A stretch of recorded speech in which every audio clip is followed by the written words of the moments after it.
और वीडियो सबसे पहले अपने मोबाइल पर पाने के लिए बेल आइकन को दबाएं। नमस्कार, मैं हूं अनिल वर्मा शेखर। आप देख रहे हैं आई विटनेस लाइव न्यूज यूपी। तो शुरू करते हैं खबरों का सिलसिला और पेश है आज की ये प्रमुख खबर। नमस्कार, मैं हूं अनिल वर्मा शेखर।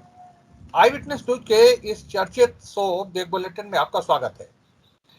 बीती रात माफिया डॉन अतीक अहमद और उसके भाई अशरफ की हत्या कर दी गई। पुलिस अभिरक्षा में दोनों की हत्याएं हुई हैं और हत्याओं के बाद में राजनीतिक गतिविधियां भी तेज हैं। अखिलेश यादव समाजवादी पार्टी के राष्ट्रीय अध्यक्ष, समाजवादी पार्टी के मुख्य महासचिव रामगोपाल यादव, बहुजन समाज पार्टी की अध्यक्ष मायावती, तमाम सी प्रतिक्रियाएं इन विपक्षी नेताओं की तरफ से आ रही हैं, जबकि सरकार के मंत्री स्वतंत्र देव सिंह की प्रतिक्रिया सबसे पहले आई है कि पाप पुण्य का हिसाब यही है। जिस तरह से मीडिया की बाइट के दौरान जो अलग अलग जिले के 3 अपराधी हैं जिनके नाम लवलेश, अरुण मौर्य और सोनू निकल करके सामने आए हैं, इस तरह से लोगों ने ताबड़तोड़ फायरिंग करके अतीक और उसके भाई की हत्या की और पुलिस अभिरक्षा के दौरान ये हत्या हुई, उसको लेकर के यूपी पुलिस की जो भूमिका है उस पर सवाल खड़े हुए हैं। और किस तरह से इस गोलीबारी के दौरान जो मौजूद पुलिसकर्मी थे, जो सुरक्षा में लगे पुलिसकर्मी थे, उनकी भूमिका तस्वीरों में देखी जा रही है, उससे कुछ न कुछ इस तरह का संकेत जा रहा है कि कहीं ना कहीं चूक हुई है। ये लवलेश तिवारी, सोनू और सनी के बारे में भी पुलिस ने तमाम सी जानकारियां जुटाई हैं।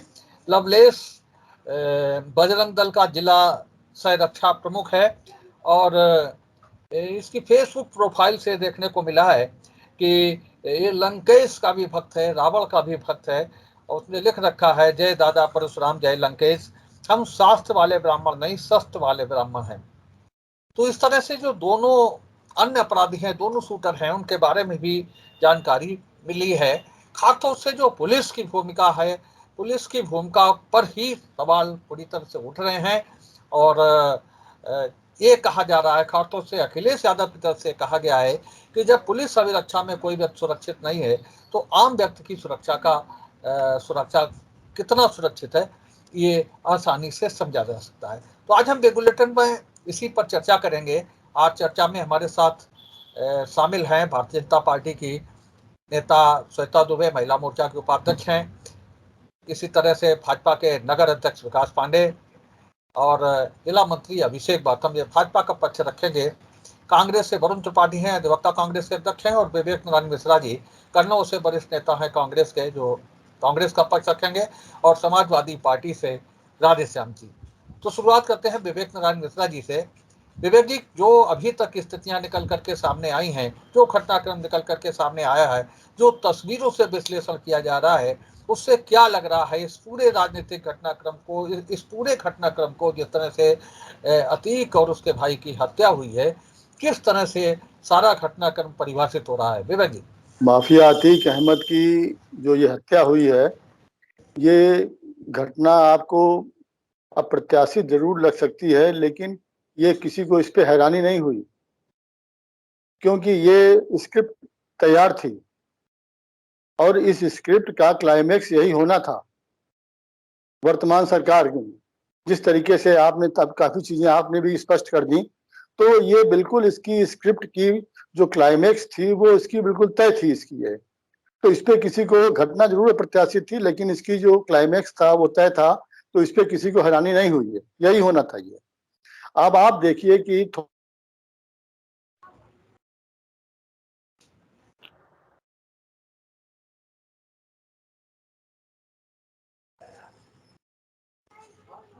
मनाई और बाबा साहब जिन्होंने हमें संविधान दिया और जिस संविधान के तहत उन्होंने हमें ये देश को ये दिया कि कोई भी देश में दंड देने का प्रावधान या सजा देने का प्रावधान केवल न्यायपालिका को है।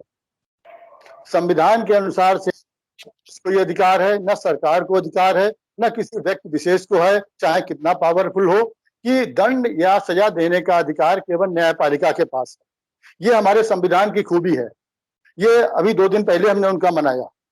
ये अलग बात है कि आज पिछले कई वर्षों से जिस तरीके से मीडिया में अतीक अहमद, विकास दुबे और जिस तरीके से माफियाओं के बारे में और माफियाओं मंत्री जी का बयान, नए नए जुमलेबाजी कि हम जमींदोज कर देंगे, हमारे नाम से पेन ढीली हो जाती है, उत्तर प्रदेश छोड़ चले गए हैं, ये सारे दावे रोज अखबारों में हम यही पढ़ते चले आ रहे हैं।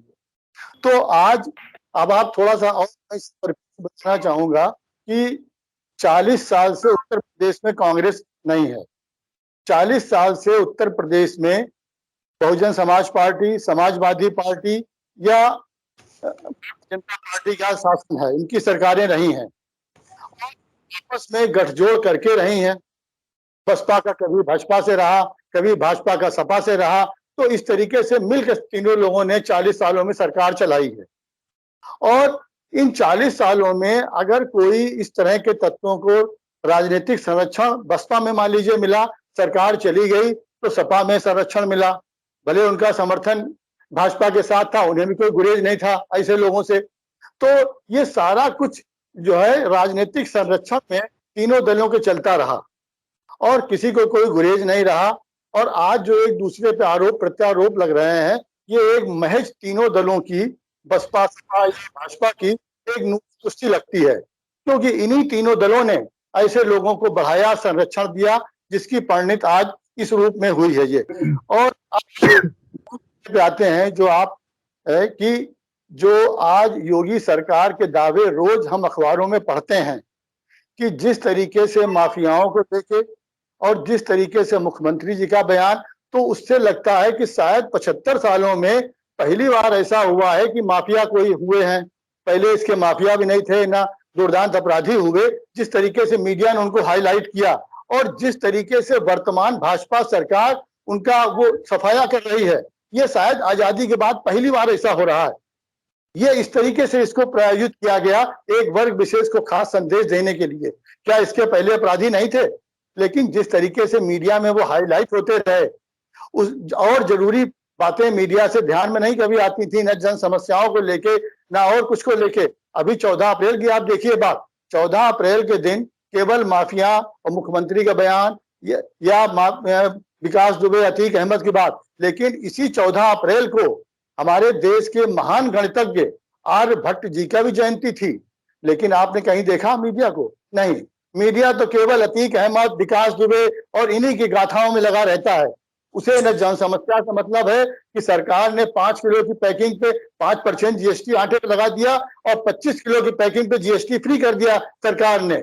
ये सरकार सूट बूट वालों की सरकार है। इस तरह के मुद्दे, एक कोई भी मुद्दे अखबार में मीडिया में जगह नहीं पाते रहे। तो आज ये एक इस सालों से उत्तर प्रदेश में हो रहा था और विशेषकर अब पूर्ण बहुमत की सरकार ये है, तो उसमें इस तरह की जो घटना हुई है, इसने योगी सरकार के जो रोज अखबारों में दावे मुख्यमंत्री जी के आते थे, उसकी बिल्कुल पोल खोल दी है। और ये बिल्कुल स्पष्ट हो गया है, साबित हो गया कि उत्तर प्रदेश में कोई भी आदमी पुलिस की अभिरक्षा में भी सुरक्षित नहीं है। ये सरकार की कार्यशैली और दावों पे एक बहुत बड़ा कहीं न कहीं सवालिया निशान खड़ा करता है। हाँ जी, श्वेता जी। भाई साहब, मैं इससे शुरू करना चाहूंगी। जब बोया पेड़ बबूल का, तो आम कहाँ से खाएं? जब आपने पाप का फल है इसी धरती पे भुगतना पड़ता है, समय किसी को माफ नहीं करता है। और इसमें सरकार पर प्रश्न चिन्ह खड़ा करना ठीक नहीं है, क्योंकि आप देख रहे हैं कि इधर जब इससे पहले भी साबरमती से लाया गया और दोबारा वहां पर पहुंचा दिया गया और फिर लाया गया दूसरे केस में, उमेश पाल जी की हत्या के केस में लाया गया। और जैसा कि मीडिया से ही खबरें मिलेंगी हम लोगों को, जन सामान्य को, तो खबरें आ रही थी कि अतीक कहीं ना कहीं टूट रहा है और जो उसके राज है, जो इसका इतना बड़ा साम्राज्य जो उसने खड़ा किया था अपने गलत कर्मों से और राजनीतिक संरक्षण में, ऐसा नहीं है कि बिना राजनीतिक संरक्षण के उसका इतना बड़ा साम्राज्य खड़ा हो गया था, तो कहीं ना कहीं वो टूट रहा था और वो उन सब राज का फाश करने वाला था। तो उसके बाद ऐसी घटना हो जाना किसी बड़े उसके प्रति संकेत करता है।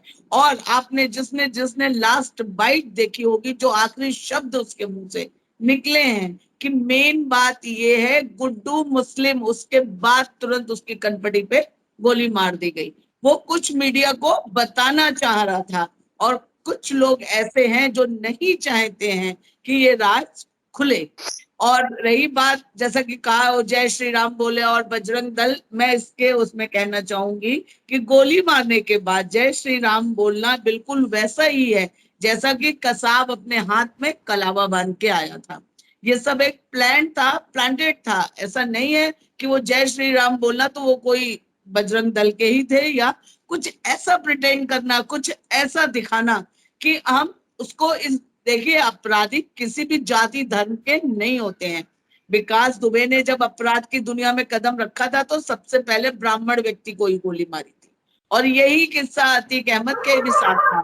उन्होंने सबसे पहले मुस्लिम व्यक्ति को ही गोली मारी थी, उसके बाद वो अपराध जगत में। और उनके लिए अपराध किसी धर्म और जाति से नहीं होता था, उनके अपराधों से सब धर्म जाति के लोग बुरी तरह से आक्रांत थे। और इसलिए इसको इससे जोड़ना, राजनीति करना, अपराधियों के प्रति सहानुभूति रखना, ये गलत बात है, ये गलत संदेश जा रहा है।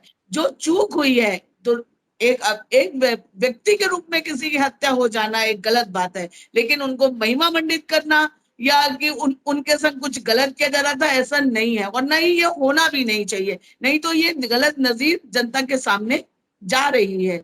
और योगी जी ने तत्काल उच्च स्तरीय बैठक बुलाई, रात 2:30 बजे तक बैठक चल रही थी, और अभी शोर पुष्ट नहीं है जहां तक मुझे पता है 17 पुलिसकर्मी निलंबित किए गए हैं। मुझे एकदम ऑथेंटिक जानकारी इस चीज की नहीं है, और इसकी जांच के लिए भी कुछ समिति गठित कर दी गई है। तो पता चलेगा कि इन सब चीज के पीछे क्या था और क्यों ऐसा हुआ। वरुण त्रिपाठी जी, देखिए जो ये घटना हुई है इसका आभास पहले से ही था। देखिए किस तरीके से अपराधी इतने बेखौफ और बेलगाम है। अभी 2 दिन पहले सरकार अपनी पीठ थपथपा रही थी, लेकिन बीजेपी के सांसद महोदय का साफ बयान आया कि ऊपर वाले का साफ न्याय है, गाड़ी पलट सकती है। भाजपा के एक प्रदेश प्रवक्ता है त्रिपाठी जी, उन्होंने कहा कि पुलिस ने साहब बड़ा धैर्य और संयम का परिचय दिया। तो आप ये देखिए कि इन बयानों से आप जनता को क्या संदेश देना चाहते हैं। और दूसरी चीज, अतीक अहमद आरोपी था, सरकार की नैतिक जिम्मेदारी थी कि उसे सुरक्षा प्रदान कराना। अगर सुप्रीम कोर्ट के सामने याचना करने के बावजूद अगर आप उसे नहीं बचा पाए तो कहीं ना कहीं उत्तर प्रदेश सरकार का ये बहुत बड़ा फेल्यूर है। दूसरी चीज आप देखिए कि किस तरीके से पुलिस स्क्वाड की 3 गाड़ियां, मैं बताना चाहूंगा कि पुलिस स्क्वाड की 3 गाड़ियां कंटिन्यू उसे प्रोटेक्ट कर रही थी, लेकिन हत्या वाली रात सिर्फ उसे 2 गाड़ी प्रोटेक्ट कर रही थी। दूसरी चीज आप देखिए कि 17 पुलिसकर्मी उसे साफ सुरक्षा दे रहे थे, लेकिन 17 पुलिसकर्मियों में से क्या आपने उनकी बॉडी लैंग्वेज जरा सी भी देखी हो कि एक भी फायर हुआ? तो कहीं ना कहीं पूरी उत्तर प्रदेश सरकार के ऊपर प्रश्न चिन्ह आता है। दोषी के ऊपर न्यायपालिका आरोप तय करे, उसे फांसी दे, आजीवन कारावास दे। आपने जो अतीक अहमद का एक पुराना इतिहास रहा है, काला इतिहास रहा है, वो अपराधी था, लेकिन उसके अपराध को निपटाने के लिए साहब ये 3 नए और अपराधी तैयार हो गए। इनके एक मंत्री जी ने साहब कहा था कि साहब दूरबीन से नजर नहीं आते हैं आरोपी और मुजरिम, ये साहब कहाँ से निकल आए हैं? तो कहीं ना कहीं उत्तर प्रदेश का बहुत बड़ा फेल्यूर है और इस पर विचार करना चाहिए इनके शीर्ष नेतृत्व को। अभिषेक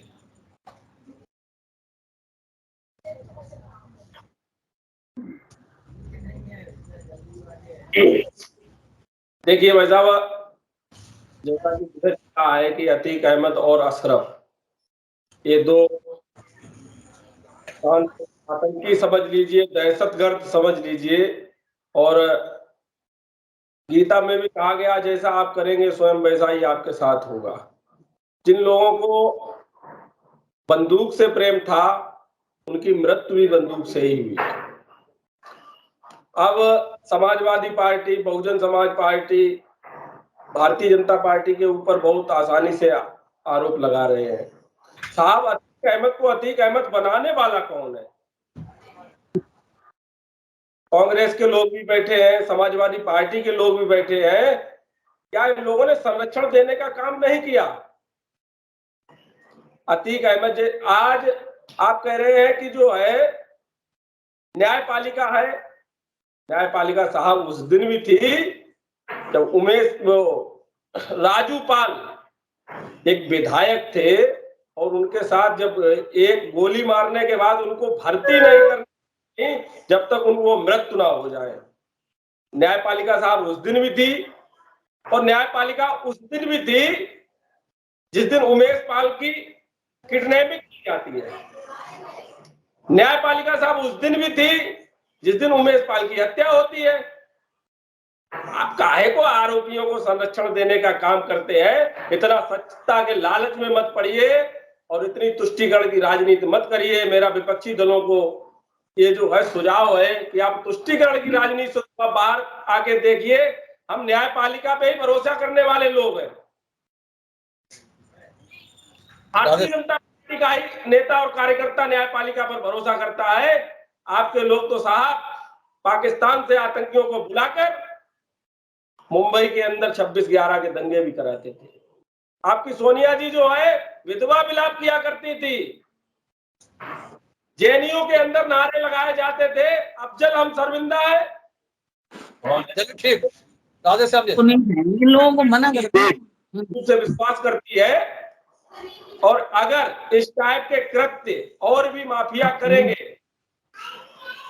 तो पूर्व में भी हमारे आदरणीय मुख्यमंत्री जी कह चुके हैं कि अपराधियों की जगह या तो जेल में आए और नहीं तो वही है जहां इनको भेज दिया गया। गड़बड़ कर दिया, अब हम कैसे सही करें? देखिए, जो मामला कल हुआ है घटनाक्रम का, अब मैं कैसे प्रतिक्रियाएं तो आ ही चुकी है दोनों तरफ से। जनता पार्टी के नेता लोग भी अपनी प्रतिक्रिया दे रहे हैं, हमारे शीर्ष नेतृत्व ने भी अपनी प्रतिक्रिया दी है। सोचने वाली बात सोचने वाली बात ये नहीं है। बहस आज इस बात पर नहीं हो रही है अतीक अहमद पैदा कैसे हुए, उनके पिताजी ने उनको दूध पिलाया या रबड़ी पिलाई, उनके घर पानी था या गंगा जल था, इस बात पर बहस नहीं हो रही है। बहस इस बात पे हो रही है कि अतीक और अशरफ की पुलिस अभिरक्षा में कल हत्या हुई है, इस बात पर बहस हो रही है। और सही बात तो ये है 100 मेरी डिबेट है। किसी भी व्यक्ति को सोचना चाहिए स्वतंत्र दिमाग से। आपकी खुशी छुप नहीं रही है, ये बात जग जाहिर है, और खुशी छुपनी भी नहीं चाहिए कि कोई व्यक्ति अगर कोई काम चाहता हो और वो हो जाए तो उसकी तो खुशी का पानी नहीं होगा कि उसे खुशी हो रही है। लेकिन अगर आप नागरिक होने के नाते एक बार स्वतंत्र दिमाग से सोचेंगे तो आपको ये लगेगा कि जिस दिन एमएलए राजू पाल की हत्या हुई थी उस दिन भी सिस्टम फेल हुआ था। एक एमएलए को सरेआम सड़क पर मार दिया जाए गुंडों द्वारा, ये सिस्टम का फेलियर था। और उससे भी बड़ा फेलियर ये था कि उस एमएलए की हत्या में जो गवाह था उस गवाह को पुलिस की सुरक्षा मिली हुई थी और तथाकथित सरकार भी वो थी जो माफिया को जमींदोज करने की बात कर रही हो।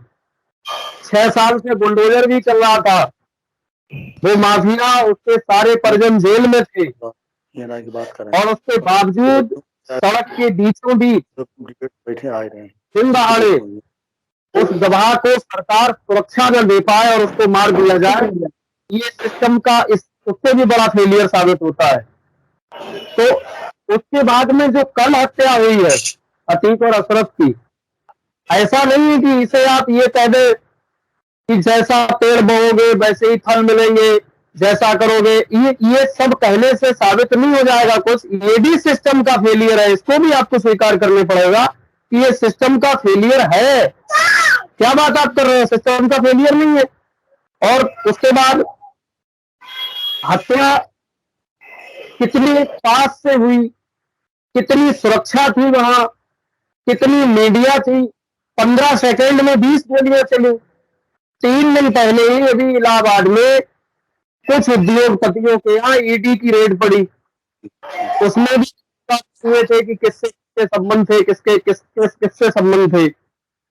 जो लड़के आए हैं तीनों मारने के लिए, उनके जो दृश्य मीडिया द्वारा दिखाए गए, उनकी हैसियत नहीं लगती है कि वो 315 का तमंचा भी कहीं से खरीद ले।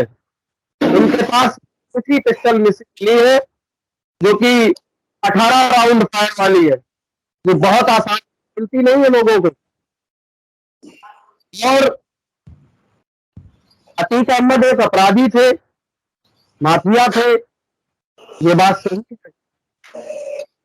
दूसरी तरफ 5 के विधायक थे, एक बार चलिए विकास जी, छोटा वो 2 बार का एमएलए, 3 प्रवक्ता बीजेपी के 3 गुना देंगे। इनका जवाब भी तो दीजिए। इस मायने पर भी सोचते कि अगर आपकी अवस्था में कोई मुजरिम है जो 5-5 बार एमएलए रहा है, एमपी रहा है, जो 2 साल वाला भाई जो एमएलए रहा है, आप क्या शिक्षा उसको दे रहे थे? और आके इस तरह मार के चले जाए, मूक दर्शक बनी रहे। किसी सिपाही के हाथ में जो अत्याधुनिक हथियार थे, उन हथियारों से एक फायर ना हुआ हो, और कह रहे हैं कि पुलिस ने तुरंत धर दबोचा, मीडिया चिल्ला रही है पुलिस ने धर दबोचा। उन्होंने चलाने के बाद अपनी पिस्टल हाथ खड़े करके जय श्री राम सिखाने लगे और खुद कहा हमें गिरफ्तार कर लो। हम सिस्टम ये नहीं है कि वे गए या जिंदा है, माफिया थे या नहीं थे। बात अच्छा हुआ या बुरा हुआ इसका निर्णय हम नहीं ले सकते, ना आप ले सकते। सोचने की बात सिर्फ ये है कि राजू पाल जब खत्म हुए थे उस दिन भी सिस्टम का फेलियर था, उमेश पाल जब मारे गए उस दिन भी सिस्टम का फेलियर था, और ये दोनों जब मारे गए ये भी सिस्टम का फेलियर है। पुलिस उसके साथ कुछ कर देती तो माना जाता सिस्टम का हिस्सा है, न्यायपालिका अगर कुछ कर देती तो माना जाता है प्रक्रिया है। लेकिन इस लौंडे लपाड़े आए और किसी को भी मार के चले जाए, ये सिस्टम का हिस्सा नहीं है। इतनी सुरक्षा कैबिनेट स्तर के मंत्रियों के पास नहीं होती है। कल को लोगों का बढ़ेगा, किसी को भी मार के चले जाएंगे। सांसद विधायक के पास 2 सिपाही होते हैं और बहुत दूर खड़े रहते हैं, काम जाओ देखो सिपाही खाना खा रहा है, विधायक बैठे बीच में। इसके इकबाल पर, सरकार के इकबाल पर सवाल है।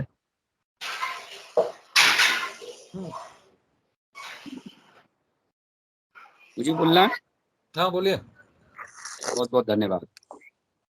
देखिए, कल रात जो घटनाक्रम हुआ, निश्चित तौर पर उत्तर प्रदेश की माननीय योगी जी की सरकार इसका संज्ञान ले रही है, और तत्काल जो हमारे प्रवक्ता ने भी कहा है 17 पुलिसकर्मियों को तत्काल सस्पेंड कर दिया गया है, और जो अपराधी हैं वो पुलिस के चुंगल में हैं। और निश्चित तौर पर अगर उन्होंने इस वारदात को करने का दुस्साहस किया है इस उत्तर प्रदेश के अंदर, तो उन्हें हमारी सरकार कड़ी से कड़ी सजा दिलाएगी। ये बिल्कुल स्पष्ट है। हम किसी भी प्रकार से अपराध के ऊपर 0 टॉलरेंस की पॉलिसी पर हमेशा कायम रहे हैं, इसमें कोई लब्बो लुबाब की बात नहीं है। हाँ, ये अलग बात है कि कुछ लोगों को समझ में नहीं आएगा। कारण मैं बता दूं आपको, 2003 और 4 में उत्तर प्रदेश में किसकी सरकार थी हम सब जानते हैं, अतीक अहमद, जो आज जिनको लेकर के अन्य राजनीतिक दल जो डिबेट में बैठे हैं वो बड़ा अपना रोना रो रहे थे, बड़ा अभी माफ करिएगा मैं एक शब्द इस्तेमाल कर रहा हूं, विधवा विलाप कर रहे थे। तो उनसे ये पूछिए कि उनके ऊपर से आपराधिक मुकदमे वापस क्यों लिए थे समाजवादी पार्टी की सरकार ने, बहुजन समाजवादी पार्टी की सरकार ने। इन्हीं अतीक अहमद के ऊपर से वापस लिए गए, ये बाकायदा ऑथेंटिकेट है। दूसरी चीज,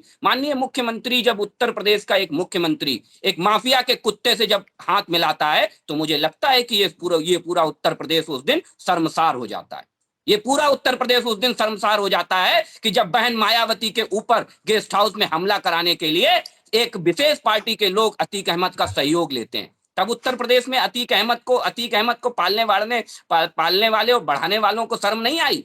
आज उत्तर प्रदेश में जब अतीक अहमद जैसे गुंडे और माफियाओं के ऊपर कार्रवाई होती है, उन पर बुलडोजर चलता है, उन्हें जेल भेजा जाता है, तो सबसे बड़ा विधवा विलाप अगर कहीं से होकर के आता है तो उन्हें पालने वालों के पास से होकर के आता है। माफिया की कोई जात नहीं होती, कोई धर्म नहीं होता। ये भारतीय जनता पार्टी की स्पष्ट नीति है। मैं फिर कहता हूं कि हमने विकास दुबे को भी मारा, और हमने विकास दुबे की इनकाउंटर में मृत्यु हुई, हमने विकास दुबे को को उसके अंजाम तक पहुंचाया, तो अतीक अहमद भी आज अपने अंजाम तक पहुंच गए। निश्चित तौर पर बिल्कुल एक प्रवक्ता ने ठीक कहा है, करनी का फल हमेशा आपको मिलता है, चाहे इस जन्म में मिले चाहे दूसरे जन्म में। हम सनातन परंपरा को मानने वाले लोग हैं। हमारे यहाँ एक कहावत है कि चलनी में गाय दुओ और कर्मों को दोष दो। ये कहावत हमने सबने सुनी है, तो हम जानते हैं कि अगर आपके कर्म बुरे हैं, और ये कहा जाता है अपराध की दुनिया में एक और कहावत बड़ी प्रचलित है एडिटर महोदय, कि अगर आपने दूसरों की हत्या की है और अपराध में आप वांछित हैं, तो आप खटिया पे लेटे लेटे नहीं मरेंगे। ये अपराध की दुनिया में बड़ी प्रचलित कहावत है, और मुझे लगता है कि इस बात पर भरोसा जताना चाहिए और लोकतंत्र और न्यायपालिका की आड़ नहीं लेनी चाहिए अपराधियों को बचाने के लिए। यही इन राजनीतिक दलों की साख पर सबसे बड़ा प्रश्न चिन्ह है। आज सबसे बड़ा प्रश्न चिन्ह ये है इन राजनीतिक दलों की साख पर कि आज ये अपराधियों को बचाने के लिए लोकतंत्र का सहारा लेते हैं, लोग संवैधानिक संस्थाओं का के ऊपर आरोप लगाते हैं। क्यों? क्योंकि भ्रष्टाचारी को बचाया जा सके, अपराधियों को बचाया जा सके। कांग्रेस के प्रवक्ता अभी पूछ रहे थे कि भारतीय जनता पार्टी की सरकार क्या संदेश देना चाहती है। मैं आपको याद दिला देता हूं, अरे भाई आप सबने तो पीएचडी कर रखी है माफियाओं के ऊपर। याद करिए, जो माफियाओं के डर से आप अपने मुख्यमंत्री बदल दिया करते थे, कांग्रेस के लोग आज यहाँ बैठ करके माफियाओं पर बातें कर रहे हैं। आप याद करिए वीर बहादुर सिंह, आप याद करिए श्रीपति मिश्रा। अगर कांग्रेस के लोग अपना इतिहास भूल जाएंगे तो जनता उन्हें हर बार याद दिलाएगी। ये बात ध्यान रखनी चाहिए कांग्रेस के लोगों को। आज उत्तर प्रदेश को अपराध मुक्त बनाने का काम माननीय योगी जी ने किया है, और मैं फिर आपको विश्वास दिलाता हूं, अपराधी किसी भी जाति, किसी भी धर्म, किसी भी वर्ग का हो, उसे उसके अंजाम तक पहुंचाना उत्तर प्रदेश की सरकार का पहला कर्तव्य है।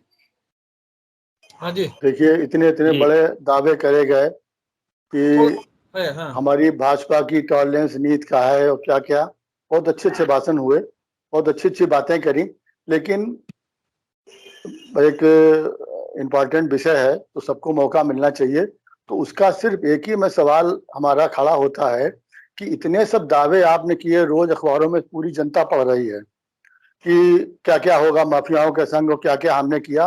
कांग्रेस की बात न करिए, कांग्रेस की आप नकल करते हो, नकल की अकल आपको नहीं है, आप अच्छा करके दिखाते हो, उससे बड़ी लाइन खींच के तो बात थी। कांग्रेस की बात न करिए, कांग्रेस ने कुछ किया नहीं तो यहाँ भी कोर्ट मत किया करिए, आप उससे अच्छा करके दिखाते। दूसरी बात यह है कि एक बार हमें सुन लीजिए, और उसके बाद अरे बात सुनिए, तो हमने आपकी बात सुनी, चैनल के माध्यम छोड़िए, आपने आपकी बात करिए, आप चुकाइए। और उसके बाद अब उसके बाद इतने दिनों के दावे, 6 सालों के कहें या 9 सालों के कहें, और उस दावे की परिणति ये हुई जो आज तक नहीं यूपी के इतिहास में हुआ कि पुलिस की अभिरक्षा में भी व्यक्ति सुरक्षित नहीं है, वो वहां भी मारा जाता है। इस सवाल के जवाब दीजिए बस, बाकी आपके दावे हमारे ज्ञानी लोग बताएं। हमें सिर्फ एक बात कहनी है, एक बात हमें ये कहनी है। और पहले जवाब ले लो, जवाब ले लो राधे साहब। हाँ, ये आपकी सुरक्षा व्यवस्था है, ये आपकी अपराध मुक्त प्रदेश है। लीजिए, सुन लीजिए।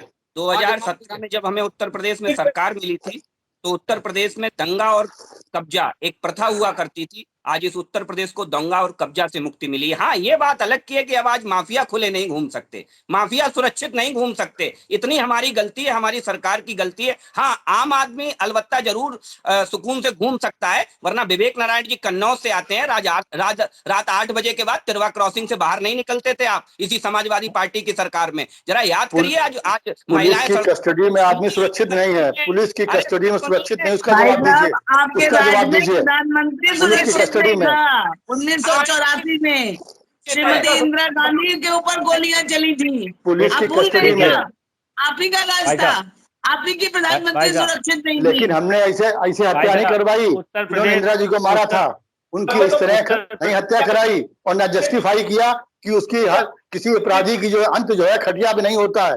ये आप जस्टिफाई भी नहीं कांग्रेस ने किया।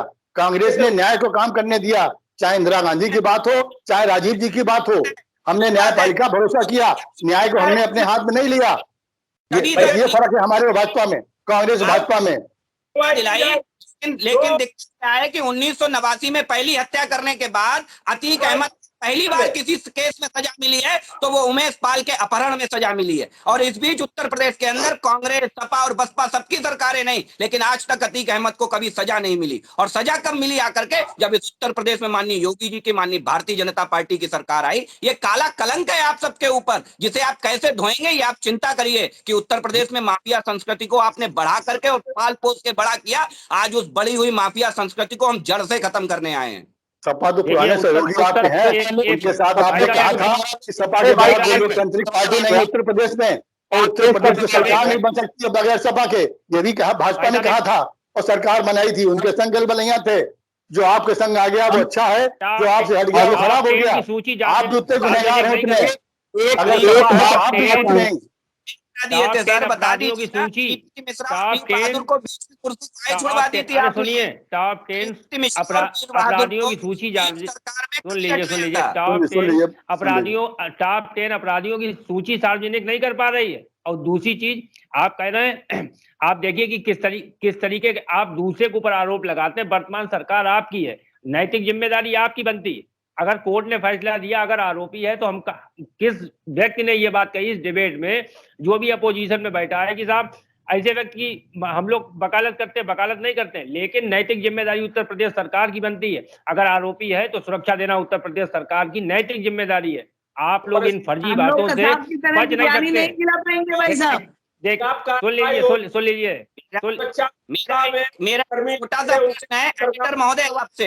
एडिटर महोदय, मैं आपसे सवाल कर रहा हूं, आपके माध्यम से सवाल कर रहा हूं। मेरा एक प्रश्न है जो सारे पैनलिस्ट से आप दोहरा दीजिए। क्या जो अतीक अहमद के साथ हुआ वो सही था या गलत? इसका जस्टिफिकेशन आप सारे दलों से ले लीजिए, अभी पता लग जाएगा कि ये माफिया को पालने पोसने वाले लोग हैं या नहीं है। अब एक मिनट हमारी भी सुन लो यार। बोलिए राधेश्याम सुन ले, राधेश्याम सुन ले। चलिए, भारतीय जनता पार्टी के 3 प्रवक्ता हैं और माननीय तीनों प्रवक्ताओं से निवेदन है कि आपने बहुत सवाल किए और आदत 3 में से 2 की दी है कि बोलने ही नहीं देते किसी को। इसलिए हमारी ये निवेदन है कि पूरी बात सुन ली जाए, उसके बाद जवाब दिया जाए। और राधेश्याम जी के हम साथ आपने एक बात कही अभी कि विधवा विलाप यहाँ कर रहे हैं अतीक को लेकर। न तो कोई विधवा हुआ है यहाँ, न कहीं कोई विलाप कर रहा है। हम सिस्टम के जाल पे 20-20 साल के 3 लड़के जिनकी सेव नहीं निकली अभी ठीक से, और सिस्टम के जाल पे तमाचा मार के चले गए, उस बात पर हो रहे हैं हम। अतीक अहमद के रिजर्व तौर पर अतीक अहमद के साथ जो हुआ वो ठीक हुआ, आपने अभी कहा जस्टिफिकेशन कर लिया जाए। हम कह रहे हैं कि अतीक अहमद के साथ रिजर्व तौर पर जो हुआ वो ठीक हुआ। जीवन उन्होंने बहुतों का लिया, उनका चला गया, ये सही है। लेकिन जिस प्रकार हुआ वो तरीका गलत था। पुलिस की अभिरक्षा में 3 लोग आएंगे और सिस्टम को चैलेंज लेकर चले जाएंगे, और आप कहेंगे कि ठीक हुआ, ताली बजाओ, थाली बजाओ, ये नहीं माना जाएगा ना। अरे भाई, अतीक अहमद को, अरे बात ही नहीं सुन रहे आप, तो कम से कम ये तो मानो ना कि हमारे सिस्टम का फेलियर हुआ। आप सिस्टम का फेलियर स्वीकार नहीं कर पा रहे। आप गेस्ट हाउस कांड पहुंच गए, आप 89 में पहुंच गए, आप 1984 में पहुंच गए। आप ये नहीं बता पाए कि 10:30 बजे कहीं मेडिकल होता है पूरी दुनिया के इतिहास में? किसी अधिकार साहब तो 10:30 बजे रात कराने आप जाओगे। और जो सुप्रीम कोर्ट में ये कह चुका हो कि हमारी हत्या की, ये अशरफ ने अभी 2 दिन पहले बयान दिया हो कि एक अफसर ने हमको धमकी दी है कि 1 सप्ताह बाद पुनः जेल से निकालेंगे और तुमको निपटा देंगे। अभी उसने एक सप्ताह पहले अशरफ ने बयान दिया था मीडिया को, और आप कह रहे हैं मेरी जिम्मेदारी नहीं। आप ये स्वीकार कर लो एक बार सच्चे मन से कि मेरी कोई जिम्मेदारी नहीं थी, मारा गया वो, हमारी जिम्मेदारी नहीं थी, सरकार की कोई जिम्मेदारी नहीं थी। आप ये कह दो, देखें हम मान लेंगे कि आपकी जिम्मेदारी नहीं थी। हम विधवा विलाप अतीक तो नहीं कर रहे हैं, विधवा विलाप इस बात पे कर रहे हैं कि जरा से लौंडे आए और पूरे सिस्टम को जान पे तमाचा मार के चले गए, और आप खुश हो रहे हैं। सबसे बड़ी बात यह है लिया है, और जो सुरक्षा व्यवस्था में पुलिसकर्मी लगे तो उनके ऊपर कार्रवाई भी की है। सरकार जिम्मेदारी ले रही है ना।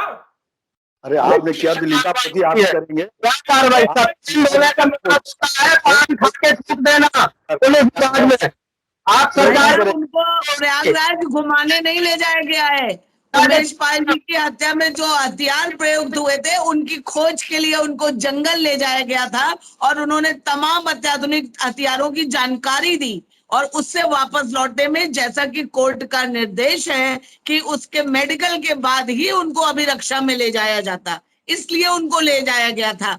ये जो आप कह रहे हैं हम कुछ कर भी नहीं रहे हैं और कर भी सब रहे हैं। आप जो आपको नियम नहीं पता है, वो इलाहाबाद घुमाने नहीं ले जाए गए हैं कि उनको घुमाया जा रहा है वहां पर, वो वहां पूछताछ के लिए ले जाए गए हैं, और घटनास्थल पर जो घटना में जो हथियार प्रयुक्त हुए थे उनको खोजा जा रहा है। और शायद आपको ये पता नहीं है, अत्याधुनिक विदेशी हथियार बरामद हुए हैं, और जो उनका लड़का मारा गया एनकाउंटर में उसके हाथ में भी विदेशी हथियार था। ये सब कहाँ से आ रहा है, इसी राज को पता लगाना है। आप अभी 2 महीने बाद जब रिपोर्ट आएगी तब आप फिर ट्वीट करिएगा, तब देखेंगे किसका किसका नाम आता है। अभी इंतजार कर लीजिए थोड़ा। इसीलिए तो मारा जा रहा है, इसीलिए सबको मारा जा रहा है कि मन चाहे नाम फिर आप लोग बताओगे, मुंह ना खोल पाए कोई। विकास दुबे जिंदा रहता तो पता नहीं क्या कहता। मरा हुआ विकास दुबे ज्यादा काम आया, मरा हुआ अतीक ज्यादा काम आएगा आपके जिंदा अतीक से। मुस्लिम बताएगा, अभी बताएगा, इंतजार करिए, सुनिए। पहले कुरान खुल के सामने आया, कौन है इलाहाबाद के वो उद्योगपति, आपके दल से उनके क्या संबंध है, जिनके यहाँ भी 3 दिन पहले ईडी के छापा पड़ा और डायरी में अतीक अहमद के नाम निकले, स्लिप निकली, ट्रांसफर उसके जो पैसा खाते में ट्रांसफर हुआ उसकी रिसीविंग निकली। आप उन उद्योगपतियों के नाम बताएंगे? जिंदा अतीक आपके लिए खतरा था इसलिए मरवाया गया उसको। क्या बात कर रहे हैं आप लोग? बड़ा गहरा दुख है इनका, दूर नहीं हो पाएगा। ये बात कह रहे हैं कि सिस्टम इतना बड़ा तबाह आपको नहीं ने स्वीकार किया कि इनको संरक्षण मिला और कुछ राज पर्दाफाश करने वाला था, इसीलिए उसकी हत्या हुई। राधेश्याम जी इस बात को श्वेता जी स्वीकार कर चुके पहले शुरुआत में, पहले राउंड में ही है कि उसको संरक्षण मिला। कुछ पर्दानशीनों के नाम आएंगे जिन्होंने यहाँ तक कि जब असद का वो हो रहा था अंतिम। अतीक की मौत पर किसी को कोई अफसोस नहीं है। हमने अभी चर्चा में ये बात साफ देखी कि सारे लोग ये कह रहे हैं कि अतीक एक अपराधी था, माफिया था, उसकी हत्या पर, उसकी मौत पर किसी को कोई गम नहीं है। जो सवाल उठ रहे हैं विपक्ष की तरफ से वो यही है कि जो जिस तरह से पुलिस अभिरक्षा में किसी अपराधी की भी मौत हुई है, किसी अपराधी की हत्या हुई है, उस पर सवाल उठ रहे हैं। और जाहिर सी बात है अगर पुलिस अभिरक्षा में किसी की भी हत्या होती है तो सवाल उठेंगे ही। आज की चर्चा में भाग लेने के लिए आप सबका बहुत बहुत धन्यवाद। हम फिर मिलेंगे नई चर्चा में नए विषय पर, तब तक के लिए इजाजत दीजिए।